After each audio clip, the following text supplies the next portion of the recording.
মোদী সরকার, তুমি খেলা শুরু করছো ইসলামের সাথে, মুসলমানদের সাথে। তুমি কি জানো এই ইসলামের সাথে মুসলমানদের সাথে যারা খেলতে আসছে তারা এখান থেকে সুস্থ অবস্থায় ফিরে যেতে পারে নাই। হয়তো দুনিয়া থেকে বিদায় হয়ে গেছে, অথবা লাঞ্ছিত, অপমানিত, লজ্জিত হয়েছে। ভারত ইসলামের সাথে মুসলমানের সাথে খেলতে চায়, কখনো মসজিদ ভেঙে দেয়। আপনারা দেখেছেন বাবরি মসজিদ ভেঙে দিয়েছে। কখনো গরু খাওয়ার নামে আমাদের মুসলমান বন্ধুদেরকে পিটিয়ে হত্যা করে। কখনো ইসলামকে বন্ধ করার চক্রান্ত করে। কখনো কোরআনকে অস্বীকার করার, সন্দেহ ঢুকাবার চক্রান্ত করতেছে।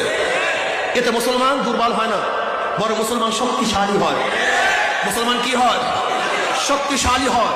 নরেন্দ্র মোদীকে বলবো তা দুনিয়ার মুসলিম এখন তুলে ভারতের আক্রমণ করবে। তুমি কি ভেবেছো? ভাবছোটা কি? কোরআন কি জিনিস জানো? কোরআন কি জিনিস জানো তুমি? কোরআনের জন্য হাজারো কোটি কোটি মানুষ অকাতরে জীবন দিতে পারে, শহীদ হতে পারে, রক্ত দিতে পারে। তুমি সেই কোরআন আগুন নিয়ে খেলা করতেছো, আগুন নিয়ে খেলা করতেছো।